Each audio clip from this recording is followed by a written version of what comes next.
Apple iPhone 18 series గురించి latest leaks ఆన్లైన్లో viral అవుతున్నాయి. యాపిల్ నుంచి అఫీషియల్ కన్ఫర్మేషన్ లేకపోయినా reliable analyst and supply chain reports కొన్ని ఇంట్రెస్టింగ్ డీటెయిల్స్ రివీల్ చేస్తున్నాయి. ఫస్ట్ అప్డేట్ వచ్చేసి ఐఫోన్ 18 Pro మోడల్స్లో స్మాలర్ డైనమిక్ ఐలాండ్ రావచ్చు. ఫేస్ ఐడి కాంపోనెంట్స్ని డిస్ప్లే కిందకి మూవ్ చేయడం వల్ల ఫ్రంట్ డిజైన్ ఇంకా క్లీన్గా కనిపించే ఛాన్సెస్ ఉన్నాయి. సెకండ్ అప్డేట్ వచ్చేసి పర్ఫార్మెన్స్ కోసం Apple A20 Pro chip use చేయొచ్చు.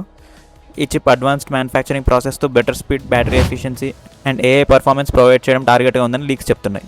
నెక్స్ట్ అప్డేట్ వచ్చేసి కెమెరా డిపార్ట్మెంట్లో కూడా మేజర్ ఇంప్రూవ్మెంట్స్ ఎక్స్పెక్ట్ చేస్తున్నారు. Variable aperture camera technology and improved photography features రావచ్చని రిపోర్ట్స్ సజెస్ట్ చేస్తున్నాయి. యాపిల్ లాంచ్ స్ట్రాటజీ కూడా మారొచ్చు. Premium models like iPhone 18 Pro and Apple first foldable phone September ఈవెంట్లో లాంచ్ అయ్యే ఛాన్సెస్ ఉన్నాయి. ఇంకో ఇంట్రెస్టింగ్ లీక్ ఏంటంటే ఫోల్డబుల్ ఐఫోన్ ప్రొడక్షన్ని యాపిల్ ఇంక్రీజ్ చేస్తుందని అనలిస్ట్ చెప్తున్నారు. ప్రీమియం ప్రైస్ ఉన్నా కూడా డిమాండ్ స్ట్రాంగ్గా ఉండొచ్చని ఎక్స్పెక్టేషన్స్ ఉన్నాయి. సో గుర్తుంచుకోండి, ఇవి అఫీషియల్ యాపిల్ అనౌన్స్మెంట్స్ కావు, ప్రస్తుతం లీక్స్ మాత్రమే. ఫైనల్ స్పెసిఫికేషన్స్ లాంచ్ ఈవెంట్లో మాత్రమే కన్ఫర్మ్ అవుతాయి. మీకు ఐఫోన్ 18లో మోస్ట్ ఎక్సైటింగ్ ఫీచర్ ఏంటి కింద కమెంట్స్లో చెప్పండి. జెన్యూన్ టెక్ అప్డేట్స్ కోసం మన ఛానల్ని సబ్స్క్రైబ్ చేసుకోండి.